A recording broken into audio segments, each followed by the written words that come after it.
calling you. Please pick up the call. Hello. का हो, का हाल चाल है? अरे तनी रतिया का 1:30 बजे फोन करत हुआ का? अरे पगली, 1:30 के चक्कर में यहाँ 3-4 कब बज जाता है, कुछ पता न चलत है। ओ कहे? अब का बताई, हमार तो नींद चैन सुकून कुल लेके चल गई तू। अच्छा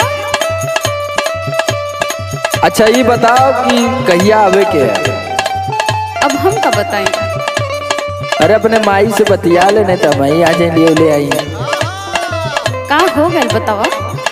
चूमी लफटुआ रतिया में,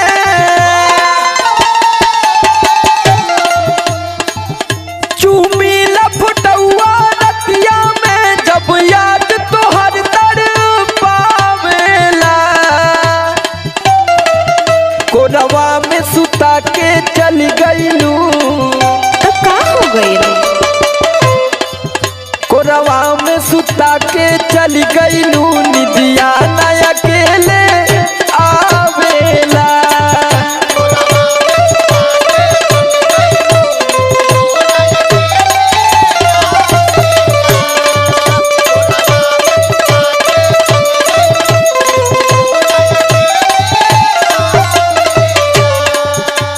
अरे अब तो उसे हम का कही? कहा कुछ कहा? अरे उहे हाल हमरो भइल बा जवन तुहार हो गइल बा।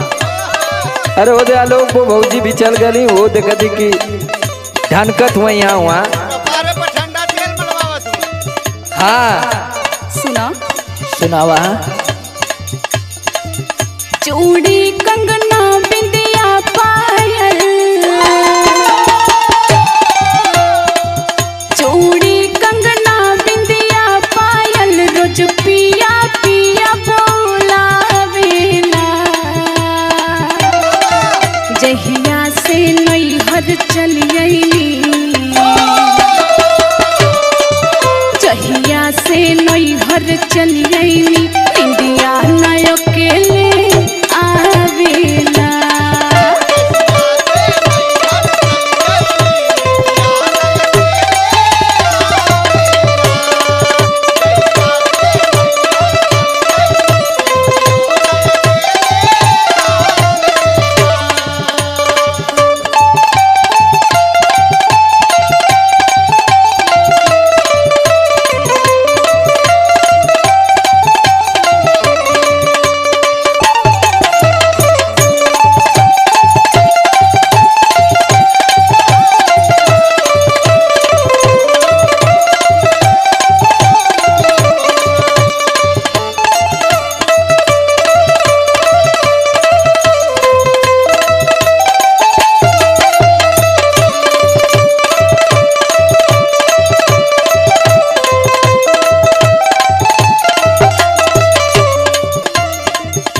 ऐसा ना कौनो बहाना बनाए के हाँ?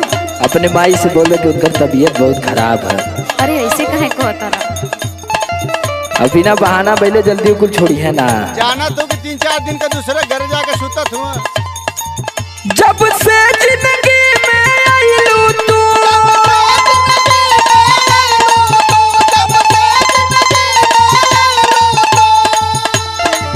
बन के बाहर बह गईलू तू।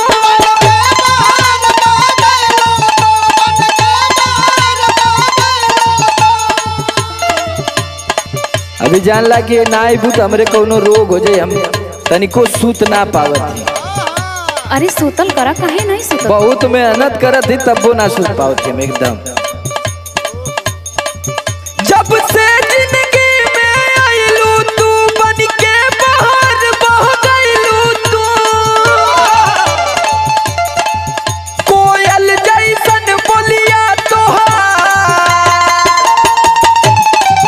कोयल जैसन बोलिया तोहार, कनवा में तान सुनावेला।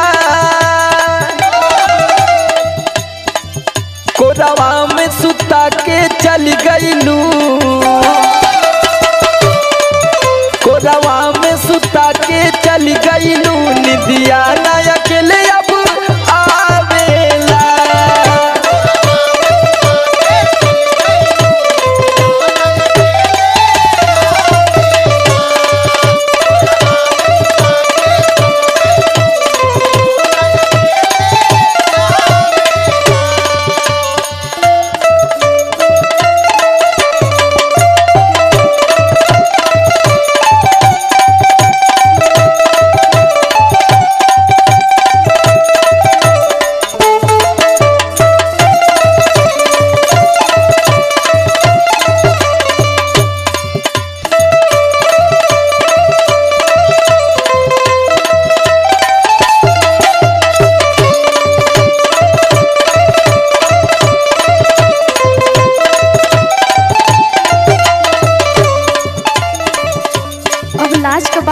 का बताई।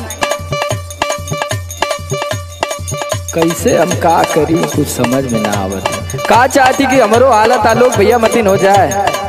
वो तो 3-4 दिन से घर में ना आवत हो, पता नहीं कहाँ रहत है। मनोज भैया के घरे सुतत हो जाके। सुना सुनावा। तू का जनबा सैया कैसे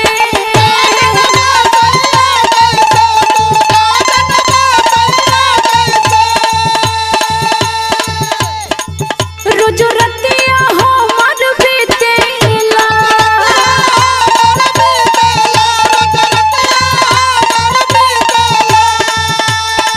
का तो के नींद ना आवत है का? अरे अभी तो समझला। तू का जनबा सैया कैसे रोज रतिया हमर बीतेला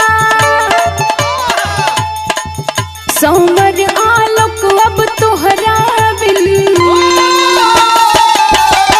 समर आलोक अब तोहरा बिन दिल चैन कहीं ना पावेला जहिया से नैहर चलियली जहिया से नैहर चलियली इंदिया नायक के